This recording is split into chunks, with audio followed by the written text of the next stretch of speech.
fight can really be a major fight that a lot of people are looking to see. When did you know that? When the people start talking, and obviously everybody around try to make this fight. I say, look, needs to be big. This fight doesn't happen if you're never born, right? You made this fight happen. Why this fight? Not me, it is who behind me. I like Crawford, get right to it. Why? Because he's like the first time you went from regular TV, which you've been doing a long time, to 3D. He's different. Really, that's the simplest way I can say it. The clash between and became a spectacle that fully lived up to its hype. Even Canelo admitted the fight was simply too big to ignore. Though he initially turned down the offer, the overwhelming global interest transformed it into a historic moment, drawing fans from all corners of the world to watch two legendary champions share the ring. The electric atmosphere made it clear this was far more than just a fight. It was a worldwide event. You know, I take this fight because you can see how big is this fight, no? The beginning when they say, hey, you thinking about fight Crawford, I say, never thinking about that. But you can realize how big is this fight, no? Mexican, always Mexican versus USA is big. And two of the best pound for pound. And I think this fight is huge and means a lot for me. When did you realize, when did the moment hit you that this fight can really, really be big? This fight can really be a major fight that a lot of people are looking to see. When did you know that?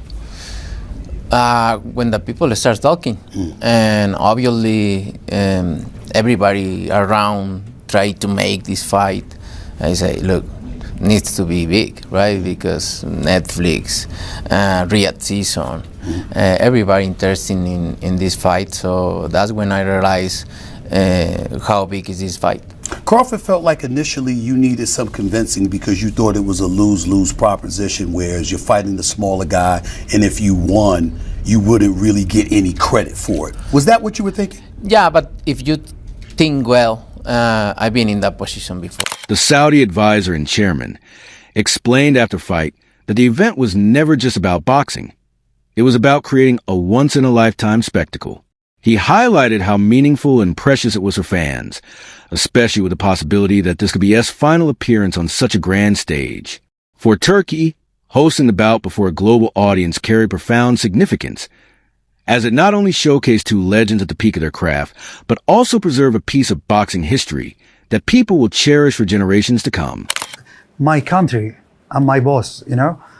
But really, if you look at as a business, this fight will not happen if we are not involved.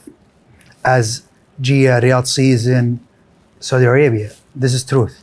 Because even with what the relationship with Netflix, and we are very happy about it, still this fight costs more and more. Speaking of cost more and more, for everyone who watches it, everyone already has a Netflix account. So they're not paying anything extra for it. Yeah. You, however, are the guy who just paid hundreds of millions of dollars for a pay-per-view fight that you wanted to see.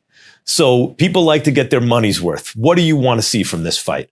First, not what I want to see, what all the people around the world, and you are fans of boxing, want to see. It's take too long, but thanks God, without the support behind me from my government, my leaders, the Crown Prince and the vision, and without the love of the fans, we will stop not complete. This is what push us. This kind of fight, special Canelo Crawford, I want to explain it to you exactly why it is important and the fight of the century. Canelo is the biggest name in boxing now, and Crawford undefeated and have the chance to be undisputed for the third time. Maybe this is the last fight for Crawford. And for Canelo, it's mean a lot for his fan in North America and South America and all the world. He doesn't want to get beating from guy getting up 2 or 3 weight. Renowned trainer, speaking alongside on praised even before the opening bell of the historic clash, calling the boxing equivalent of a leap from 3D to digital, a metaphor for his sharpness and elevated skill. Atlas highlighted Crawford's adaptability, precision, and calmness as qualities that set him apart from nearly everyone else in the sport. When Crawford entered the ring, that praise proved accurate. His seamless shift between orthodox and southpaw, his instant ability to read opponents, and his lightning-fast adjustments showed why so many analysts believed in him. Under the brightest lights, against one of the era's most decorated champions, his composure underscored his growth into a complete fighter. For audiences worldwide, it felt like witnessing a fighter redefining the sport, advancing the art of boxing itself, and marking a new chapter in his legacy. Back in the day, I used Betamax, and then that was good. It was cool. Right. VHS, VCR, all that stuff. I still got them, actually. And all of a sudden, digital came around. There you go. He's digital, really. And I'm not knocking Canelo for all the people out there that, want to pull their arrows now and start slinging shots at me. Hey, that's okay. That's fine. But I'm not knocking him. He's a good, solid guy. He's good, tremendous. solid guy. He's 63-2, Teddy, and has never been knocked out. And this guy that's fighting him is moving up 63-2. Wait. What's his record? 63-2. By who's accounting? What do you mean by who's accounting? What are you trying to say? What am I trying to say? There's a couple fights there that you might be able to argue there. Just a little bit. Okay. Starting with Triple G. Just a little bit. I mean, you're insulting him a little bit. Like in a movie with De Niro. I'm not insulting him. I'm pointing out the facts. But here's my point to you, Teddy. He's 63-2. Lara, how about the Lara fight? Hold on. You want to go back further? Okay. What about Madrimov with Crawford? I'm just saying. No. He beat Madrimov. He didn't look the way we want him to look. Okay. Because stepping up for the first time to that weight class, he didn't look the way that we wanted to say, oh, my God. Well, stay with me. Let me ask you this question. And Madrimov was not getting the credit for the kind of fighter that he was. But let me ask you a question, Teddy Atlas. He didn't look the way you wanted him to look, moving up from 147 to 154. Now he's going from 154 to 2 weight classes to 168 against a guy who's 11-0 at the 168-pound limit and is entering his 12th fight undefeated and has never been knocked out. Yeah, VHS digital. Did you worry about that jump when you went from VHS to digital? No, you just said we're at digital now, and it looks good. It looks really good, and you look great. No, you do. I appreciate it. Thank you so much. You look tremendous. But I'm just saying. Listen, I believe in Crawford too, and I believe that Crawford is one of the top 2 fighters on the planet. But he is moving up 2 weight classes, and when people look at him going up against Canelo, here's what they're saying. He's got to keep his distance. He's got to hit, stick, and move. He can't stay in front of him. The 4-division world champion stepped into the fight with his future already mapped out. He has openly stated that he plans to retire within the next 2 years, having accomplished nearly every dream a fighter could chase, from unifying titles to headlining massive stadium events. His legacy is already secure, but against his performance showed more than just his enduring ability. It revealed his drive to cement his place among the sport's immortals. For Canelo, the battle was no longer about what he could win, but about how he would be remembered when the gloves finally come off. You think you'll box? I don't know, maybe 2 more. 2 more years? Yeah. Is there anything else that you want to accomplish that you haven't yet accomplished? I already accomplished everything. So there's I did left. everything in boxing. Yeah. So I'm fine. When this is all over for you, maybe in 2 years from now, what do you want to be remembered for? One of the greatest fighters in the boxing history. That's why I'm here. That's why I start boxing. So I'm doing good. I think you've already accomplished that. Yeah. Broadcaster praised for his remarkable consistency and longevity, noting how he rose from a teenage prodigy to one of boxing's biggest pay-per-view stars, while carrying immense expectations. Jordan emphasized that few fighters stay at the top for over a decade, yet Canelo has done so across multiple divisions. The fight reflected that legacy, his calm under pressure, sharp ring intelligence, and ability to exploit the smallest openings showed why he remains one of the era's greats. As younger champions emerge, Canelo's sustained dominance stands out, reinforcing his status as a generational figure in boxing. The interview, we went even deeper on it. He did. Look, Canelo's achievements speak for themselves. You see, he's been around a long, long time, 20 years as a pro, and he's beat some of the best fighters out there for sure. I think that Paulie there is referring to him avoiding Benavidez, the fight that everyone's wanted to see and wanted to make. He's been picking and choosing his own opponents. And yeah, he has had some easy options. And he gets an opportunity to go in against Terence Crawford, or Terence Crawford gets the opportunity to go against him. Look, whatever way you want to look at it, I think that you cannot deny how good Canelo has been. He has adapted. He's had to adjust. He now, he stalks forward. He hunts his prey, but he single shots to the body, single shots to the head. And that's why I think timing for Terence Crawford here could be Duke, me and Spence have got Terence Crawford. How do you think this fight is won and lost? Yeah, I think this fight is won for Crawford by sticking to his boxing, which he does beautifully. From the outset, I thought Crawford would win this fight simply because you're in our game. He's a great boxer, right? He switches from left to right effortlessly. He's a good stayer. He's got that spite that you need as a champion. What he's done has been done before, albeit many moons ago with Sugar Ray Leonard when he moved up and boxed Donnie Lalonde from welterweight to super middleweight, but he stopped off in between that and boxed Marvellous Marvin Hagler. So that's probably a harder route even still, but I feel that it's a stone difference. It's not really that much, not when you look at the bigger picture. A stone in weight is a lot of weight, of course it is.